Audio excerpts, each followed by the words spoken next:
अब गन्ना मिलों में एथेनॉल प्लांट भी लग जा रहा है, जिससे गन्ना मिल फायदे में आ जा रही है। 15% पेट्रोल में मिलावट हो रही है।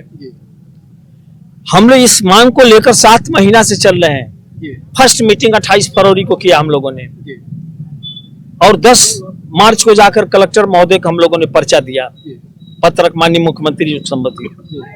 लेकिन ये संघर्ष बढ़ता जा रहा है। हम लोगों ने 1 लाख से ऊपर दस्तखत भी करा लिया है, सिग्नेचर कैंपेन।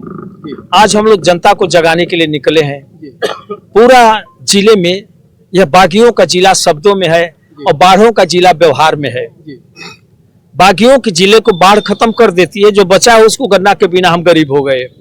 आंखों के सामने घर गिर जाता है। आज तक अस्थायी व्यवस्था नहीं मिल पाया। क्यों? चीन ने हुआंगहो को बंद कर दिया, 50 के दशक में कंक्रीट से बांध दिया। क्यों गंगा घाघरा 10,000 करोड़ में बांधी जा सकती हैं? ये काम आज तक नहीं हुआ। भाषण होगा, फोटो सीजन होगा, अधिकारी कर्मचारी जो